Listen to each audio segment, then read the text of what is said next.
So, we're in Genesis 26. If you've read the chapters before this, you might get a massive sense of deja vu. It's almost like a movie sequel where the writers ran out of new ideas, so they just put the son in the exact same situations the dad was in. Here's the story of Isaac, Abraham's son, navigating famines, fear, and some serious water wars. The story kicks off with a famine in the land. And no, not the first famine that happened back in Abraham's day. This is a new one. Naturally, Isaac thinks, well, food is scarce. I should probably head down to Egypt. That's what everyone does. But God hits the pause button. He appears to Isaac and basically says, do not go down to Egypt. Stay right here in the land I'm showing you. If you stay put, I will be with you and bless you. I'm going to keep the oath I swore to your dad, Abraham.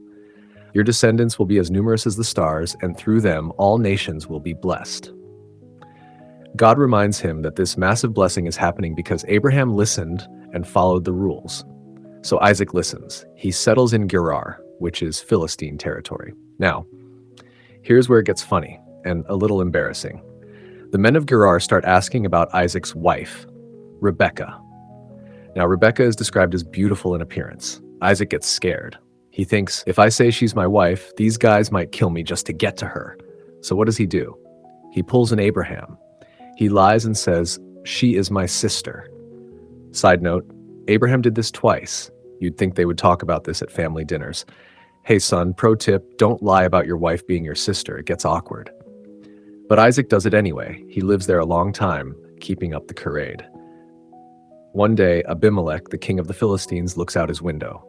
He sees Isaac caressing or showing endearment to Rebekah. Basically, he sees them acting very unsibling-like. Abimelech calls Isaac in and is like, dude, really? She is clearly your wife. Why did you say she was your sister? One of my men could have slept with her and you would have brought huge guilt on us. Isaac admits he was terrified of dying. Abimelech, surprisingly decent about it, issues a decree. Anyone who touches this man or his wife will be put to death. So, Isaac is safe, crisis averted, largely thanks to the king's integrity, not Isaac's bravery. Since he's safe now, Isaac starts farming. And let me tell you, the man has a green thumb, or rather a God-blessed thumb. That year, he reaps 100-fold harvest. He becomes rich. I'm talking wealthy. He has flocks, herds, and a massive staff of servants. He gets so big that the Philistines start suffering from a bad case of envy. Their reaction is petty but effective. They go around stopping up all the water wells that Abraham's servants had dug years ago. They fill them with dirt. It's basically biblical sabotage. Finally, Abimelech tells Isaac, look, you need to leave. You've become too powerful for us. So Isaac moves to the valley of Gerar. He reopens the old wells his dad dug, calling them by the same names, respecting the legacy. But he also needs new water. Well, number one, Isaac's servants dig and find fresh water. But the local herders of Gerar start arguing, shouting, the water is ours. So Isaac names the well Esek, which means dispute. Well, number two, Sitnah. They dig another one. The locals fight over that one too. Isaac names it Sitnah, which means hostility. You can tell he's getting frustrated with the naming convention here. Well, number three, Rehoboth. He moves further away and digs a third well. Finally, silence. No fighting.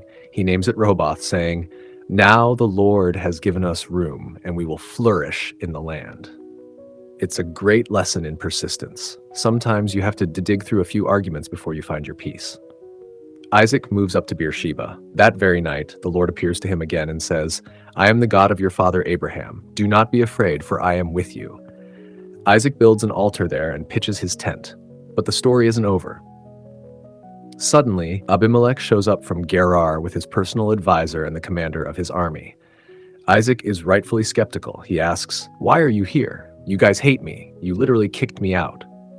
Abimelech changes his tune. He says, we saw clearly that the Lord is with you. We want a treaty. Let's make an oath that you won't harm us, just as we treated you well and sent you away in peace. Side note, treated you well is a bit of a stretch considering the well-filling incident, but Isaac takes the high road. Isaac throws them a feast. They eat, drink, and the next morning they swap oaths of peace. As the guests leave, Isaac's servants come running in with breaking news. We found water. Isaac calls the well Sheba, related to oath or seven. To this day, the town is called Beersheba, well of the oath. The chapter ends on a sour note, just to set up the drama for the next episode. Esau, Isaac's son, is 40 years old. He goes out and marries two Hittite women, Judith and Basemath. The Bible bluntly says these women were a source of grief to Isaac and Rebekah.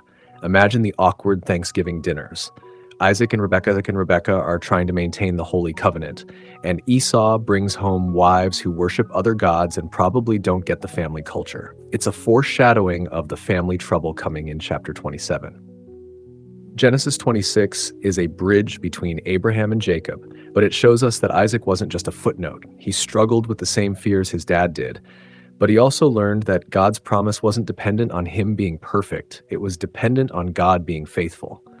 He learned to walk away from conflict, the wells to find God's provision, Rehoboth.